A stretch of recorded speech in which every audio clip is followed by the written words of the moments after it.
Hello everyone, welcome to the channel and JEE Main से related कुछ और update. ठीक है, जैसा कि आपको पता है कि करेक्शन विंडो का अपडेट आ चुका है कि करेक्शन विंडो जो है वो 6 से 8 के बीच में जो है वो ओपन होने वाली है।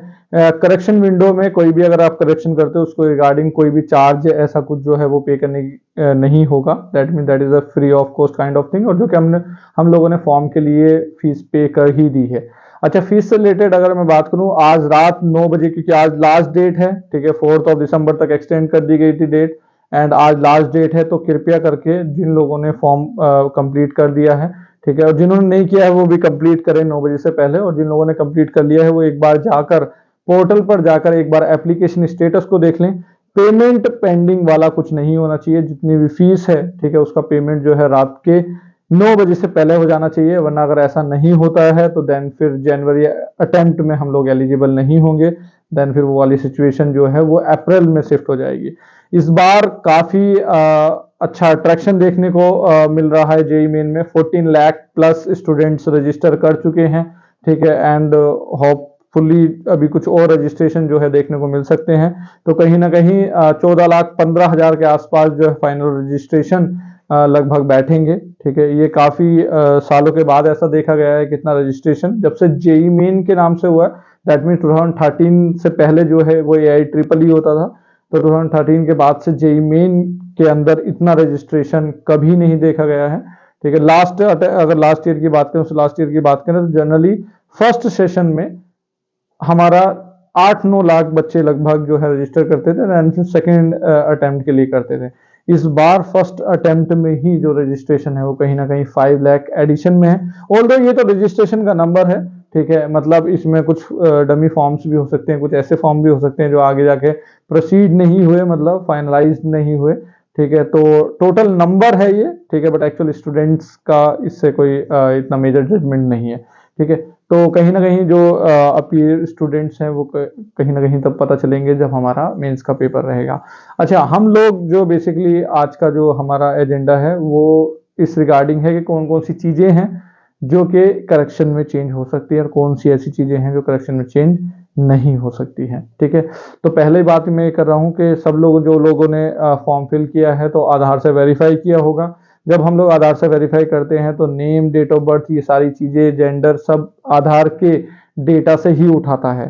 ठीक है, तो दैट मीन्स हम लोग अपना नाम, ठीक है, एंड हमारा डेट ऑफ बर्थ, और जो हमारा बात करें रिगार्डिंग के जो जेंडर है वो तो ऑब्वियसली बात है चेंज नहीं कर सकते। और क्या क्या चीजें चेंज नहीं कर सकते मैं बात करूं, मोबाइल नंबर जो हम लोगों ने दिया था वो चेंज नहीं कर सकते हैं हम लोग, वो कांस्टेंट रहेगा।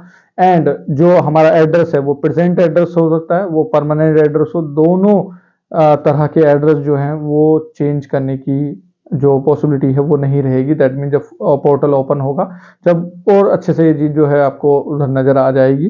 ठीक है, तो दैट मीन्स हम मोबाइल नंबर चेंज नहीं कर सकते, हम लोग ईमेल एड्रेस चेंज नहीं कर सकते, हम लोग परमानेंट एड्रेस चेंज नहीं करते। दैट मीन्स पिछली बार अगर हम लोग, आप ऐसा सोच रहे हो कि आप स्टेट चेंज करोगे, मतलब अगर सेंटर का एलोकेशन जो कहीं ना कहीं इस अकॉर्डिंग ही होता है, तो मतलब हम लोग सिटी चेंज कर सकते हैं। ठीक है, हम लोग स्टेट चेंज वाला चीज जो है वो नहीं होगा, क्योंकि परमानेंट एड्रेस मतलब आपका जो होम एड्रेस है वो सेम रहेगा। तो दैट मीन्स जो स्टेट है वो चेंज करने का ऑप्शन जो है आप लोगों को पोर्टल पे नहीं दिखेगा। तो कुछ कुछ चीजें जो चेंज हो सकती है, जैसे कैटेगरी की अगर मैं बात करूं, ठीक है। अच्छा, कुछ बच्चे इस कंफ्यूजन में रहते हैं कि ईडब्ल्यूएस कैटेगरी में वो है कि नहीं है, या फिर OBC category non creamy layer, ठीक है, ओबीसी का नॉन क्रीमी लेयर में है कि नहीं है। अगर क्रीमी में है तो वो नहीं चलेगा, एनसीएल वाली चीज जो है वो चलती है। तो दैट मीन्स इस चीज की क्लैरिफिकेशन अभी ले लें। फॉर्म में अगर आपको कोई चेंज कराना है, आप अगर उस कैटेगरी में नहीं हो, ठीक है, आपने अभी भर दिया है, क्योंकि आगे जाकर आपसे उस चीज के डॉक्यूमेंटेशन जो है मांगे जाएंगे, एंड देन उस टाइम पर प्रोवाइड नहीं करा पाए तो फिर इश्यूज आएंगे। ठीक है, तो अभी कंफर्म हो जाए कि कौन सी कैटेगरी में हम लाई कर रहे हैं, बिल्कुल कंफर्म हो जाए, देन ही हम लोग उस चीज को भरें। ठीक है, क्योंकि ये लास्ट ऑप्शन मिलेगा करेक्शन का, इसके बाद जो है करेक्शन जैसी चीजें जो है हम लोगों को नहीं मिलेगी। ठीक है, तो जो भी भरें हम लोग इस करेक्शन विंडो में वो बिल्कुल श्योर शॉर्ट वाली सिचुएशन जो रहेगी वही फिल करें। ठीक है, तो कैटेगरी सब कैटेगरी में चेंज हम लोग कर सकते हैं। क्वालिफिकेशन की अगर मैं बात करूं जैसे जनरली कुछ अगर आपको 10th और 12th से रिलेटेड अगर कुछ चेंज करना है तो वो चेंज भी जो है हमारे किए जा सकते हैं। ठीक है, अब क्या होता है कि जनरली दो पेपर होते हैं, पेपर एक जो जेईई मेन अपना नॉर्मल होता है और एक आर्किटेक्चर वाला होता है। तो दैट मीन्स हम कोर्स का एडिशन और सब्ट्रैक्शन कर सकते हैं, मतलब जैसे किसी ने अगर सिर्फ जेईई मेन नॉर्मल भरा हो और उसको आर्किटेक्चरल वाला भरना हो तो वो ऐड कर सकता है। जब वो ऐड करेगा तो उससे रिलेटेड उसको एक फीस जो है वो वहां पर पे करनी होगी, तो वो एप्लीकेबल रहेगी फीस। ठीक है, एंड अगर किसी को सब्ट्रैक्ट करना है, मतलब कोई कोर्स है जैसे जेईई मेन अगर नॉर्मल वाला भी भरा है और उसको वो कैंसिल करना है तो दैट मीन्स वो कैंसिल तो कर पाएगा, बट रिफंड वाली चीज जो है वो नहीं होगी। वो क्लियर करी गई है कि रिफंड जैसी चीज जो है जो भी आपने फीस पे कर दी है, अगर आप सारे कोर्सेज से विड्रॉ कर रहे हो तो देन उस वाले केस में रिफंड वाली चीज नहीं रहेगी। अगर आपके मल्टीपल पेमेंट्स हो गए हैं, जैसे कि अगर कुछ लोगों का पेमेंट्स मल्टीपल टाइम कट गया है तो उसको लेकर चिंता ना रहे। ठीक है, उसका रिफंड जो है वो आ जाएगा, तो उसको लेकर कोई घबराने वाली बात नहीं है। ठीक है, तो ये सारी बातें जो है मैं की जा रही हैं आधार वेरीफाइड लोग जो कि जिसमें चेंज नहीं कर पाएंगे। कुछ अगर ऐसे रहे जो नॉन आधार वेरीफाइड वाला सिचुएशन रहा, ठीक है, तो उसमें डेट ऑफ बर्थ और जेंडर चेंज करने की पॉसिबिलिटीज रहती है। ठीक है, नाम में, अच्छा मैं बात करूं मदर और फादर के नेम में किसी एक का नेम जो है वो चेंज कर पाएंगे, एनीवन। ठीक है, या तो मम्मी का नाम गलत हुआ या पापा का नाम, किसी एक का नाम जो है वो चेंज करने का ऑप्शन जो है आपको पोर्टल पर दिखेगा। ईडब्ल्यूएस को लेकर अगर मैं क्लैरिफिकेशन दूं, ईडब्ल्यूएस कैटेगरी जो होती है वो 8 लाख से कम जिनकी इनकम होती है, ठीक है, इकोनॉमिकली बैकवर्ड क्लासेस। ठीक है, तो उस वाले केस में हम लोग जो है ईडब्ल्यूएस वाला जो है वो कोटा ले सकते हैं। ठीक है, दो चीजें हैं, एक तो 8 लाख से कम इनकम होनी चाहिए, that is family income, and 1000 square feet से छोटा, मतलब अपना जो ओन्ड घर है वो 1000 स्क्वायर फीट से कम होना चाहिए, देन उस वाले केस में हम लोग ईडब्ल्यूएस के लिए एलिजिबल होते हैं। ठीक है, जो भी सर्टिफिकेट्स हैं वो एक बार अपनी जो अगर यूपी में है या किसी भी स्टेट में है तो जो असाइंड अथॉरिटीज हैं, ठीक है, उनसे अपने कैटेगरी को लेकर कंफर्म करें कि वो कंफर्म है कि उसका सर्टिफिकेट जो है वो जनरेट हो सकता है। ठीक है, अगर ऐसा कुछ है कि आप जनरेट नहीं करा पा सकते हो तो करेक्शन विंडो में उसे करेक्ट करके, ठीक है, नॉर्मल जनरल कर लें ताकि उसकी वजह से दिक्कत ना आए। ठीक है, तो एप्लीकेशन फॉर्म जो है वो हम लोग चेक कर लें 9 बजे से पहले, सो दैट किसी भी तरह का कोई पेंडिंग चीज हो, एक स्टेटस जो है वो क्लियर नजर आना चाहिए। ठीक है, और बाकी जो भी मोटे मोटे तौर पर जो चीजें हैं, ठीक है, वो कैटेगरी है। अच्छा, मीडियम भी चेंज कर सकते हैं हम लोग कि अगर अपना इंग्लिश से हिंदी, हिंदी से इंग्लिश वाला कुछ ऐसा सिचुएशन है तो हम मीडियम सिटी चेंज कर सकते हैं, परमानेंट एड्रेस चेंज नहीं कर पाएंगे तो दैट मीन्स हम लोग स्टेट चेंज नहीं कर सकते। ठीक है, तो प्रेजेंट एंड परमानेंट एड्रेस जो है वो हम लोग चेंज नहीं कर पाएंगे, ईमेल एड्रेस चेंज नहीं कर पाएंगे, मोबाइल नंबर चेंज नहीं कर पाएंगे। ठीक है, डेट अगर आधार वेरीफाइड लोग हैं तो that means date of birth और ये सब चीज़ें, जेंडर, अपना नाम, ये सब चीज़ें चेंज नहीं हो पाएंगी। माता पिता के नाम में किसी एक का नाम जो है वो चेंज हो पाएगा।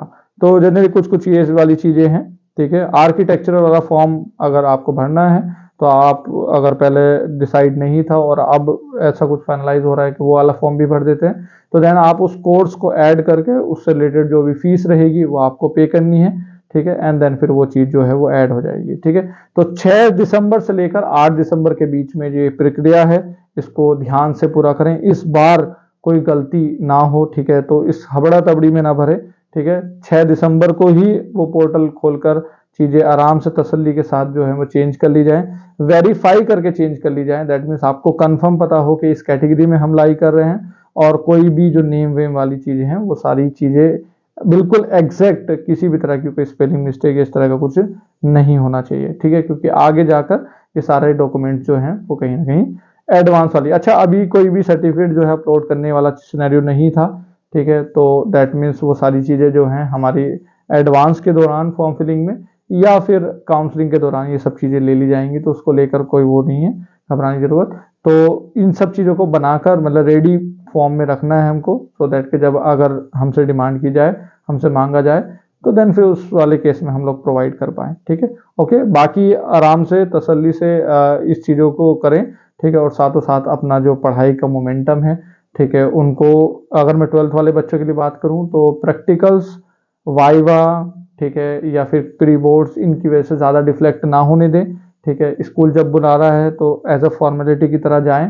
ठीक है, मतलब कि वो काम हमें करके आना है, और स्कूल जितने टाइम तक के लिए बुला रहा है, अगर वो 1-2 बजे फ्री कर दे रहा है, दैट मीन्स उसके बाद हम ज़्यादा डिस्टर्ब ना हो। हमारा इवनिंग का टाइम टेबल जो है इन चीज़ों की वजह से, स्कूल के प्रोसेस की वजह से डिस्टर्ब ज़्यादा नहीं होना चाहिए।